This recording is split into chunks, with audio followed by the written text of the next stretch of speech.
Уважаеми колеги, радвам се, че имам честта да запиша презентация за вас. Темата, която искам да ви представя е андрогени в сърдечно-съдова система при мъже.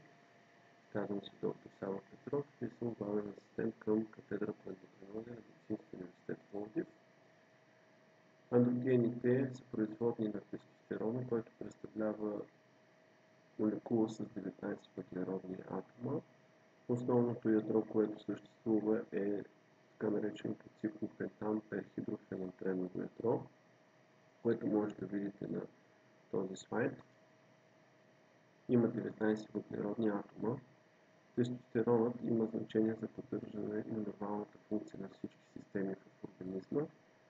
Също така има съществено влияние върху мускулатурата и костната тъкан, както и върху хемопоезата, костният мозък, а също така и върху развитието и поддържането на централната нервна система.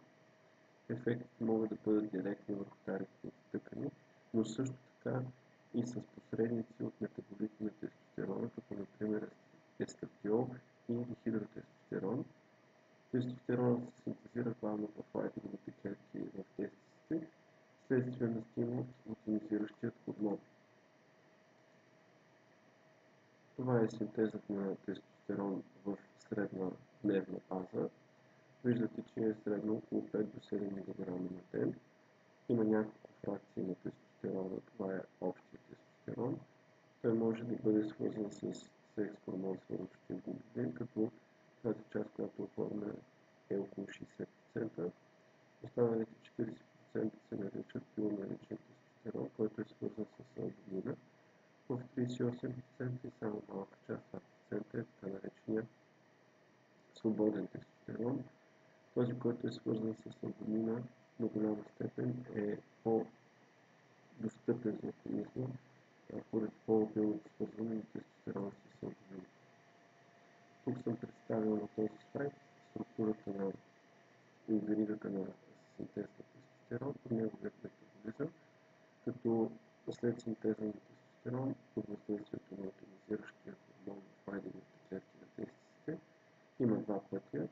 Единият да бъде активиран в по-активната му фаза дихидротестостерон в мъжконезима алфа-редуктаза. Другият ефект е да се ароматизира в масната тъкан на естрогени или директен ефект върху андрогенния рецептор. Какво означава хиперандрогенемия? Това означава повишение на тестостерон. Виждате, че това може да бъде много приятно и много значимо по страна на таргет по отношение на някои подрастващи групи деца, т.е. да имат повече мускули или да по-красиво тяло. Знаете, че това е така сериозна злоупотреба сред подрастващите. А също така може да доведе до така наречените вторични мъжки полови белези или хирургизъм при женски пол, когато има повишено производство, например, от полицитозни яйчници. Повишените нива на андрогени могат да доведат до повишена алтерогенеза, както се случва и при жени с полицитозен оварианен синдром. При мъже с злоупотреба с анаболни стероиди, екзогенно приложение на естрогени при мъже с цел превенция на ишемична болест на сърцето, както и причини простатен карцином, показват нееднократно нарастване на сърдечно-съдовата смъртност. Т.е. тук проучванията са двупосочни.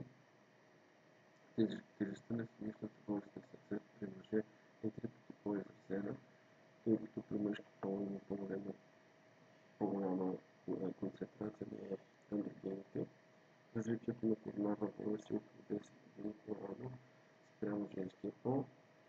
Физиологичните нива на естрогени при жени в репродуктивна възраст и както менструалния цикъл са протективен фактор срещу ишемичната болест на сърцето.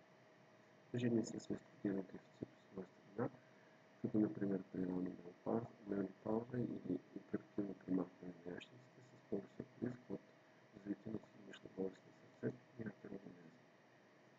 Тоест, рискови фактори, свързани с полове за тези обусловени промени, като например тютюнопушене, употреба на мазни храни по-често при мъже, различен липиден профил при мъже и жени, който може да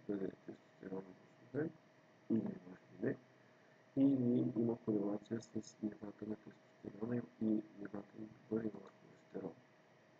При по-висока честота на сърдечно заболяване при мъже се ползват 0 kg на тестостерон. Множество проучвания сочат, че по-ниските нива на тестостерон при пациенти с сърдечно-съдови заболявания спрямо здрави, 24% от мъжете с подобна болест с хипотонадизъм. Тоест тук имаме проучвания в двете посоки и като цяло медицината изкуството се поддържа лечебното въздействие на природата. Благодаря ви много.